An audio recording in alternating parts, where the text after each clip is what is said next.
Important ಚಾನೆಲ್ಗೆ ನಿಮಗೆಲ್ಲರಿಗೂ ಸ್ವಾಗತ. ನಾನು ನಿಮ್ಮ ರೋಡ್ರಿಗಾಸ್. ಗಿಡದೊಳಗಿದ್ದೇನೆ ನಾನು, ಆಚೆ ತೆಗಿ ನನ್ನನ್ನು ನೀನು, ನಾ ಕೊಡುವೆನು ನಿನಗೆ ಸಿಹಿ ಜೇನು. ಈ ಥರ ಹೇಳ್ತಾ ಇರುವುದು ಕೋಲ್ ಜೇನು. ನೋಡಿ ವೀಕ್ಷಕರೇ, ಈ ಒಂದು ಗಿಡದಲ್ಲಿ ಕಡ್ಡಿ ಜೇನು ಕೂತಿದೆ.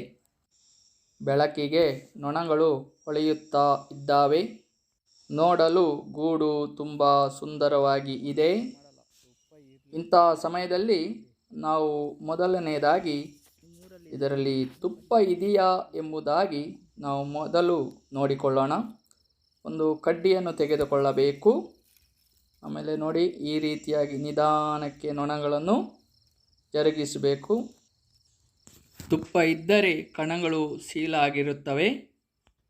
ನಾವು ಪರಿಶೀಲಿಸುವಂಥ ಸಮಯದಲ್ಲಿ ನೊಣಗಳು ನಮ್ಮ ಮೇಲೆ ದಾಳಿ ಮಾಡುತ್ತವೆ. ನೋಡಿ, ಇಲ್ಲಿ 2 ನೊಣಗಳು ನಮ್ಮ ಮೇಲೆ ದಾಳಿ ಮಾಡಿ ಶಸ್ತ್ರಾಸ್ತ್ರ ಪ್ರಯೋಗ ಮಾಡಿವೆ. ದಾಳಿ ಮಾಡಿದಂಥ ಸಮಯದಲ್ಲಿ ನಾವು ಪ್ರತಿರೋಧ ಒಡ್ಡದೆ ಶಾಂತಿ ಮಾತುಕತೆ ನಡೆಸಬೇಕು, ಸಂಧಾನಕ್ಕೆ ಮುಂದಾಗಬೇಕು.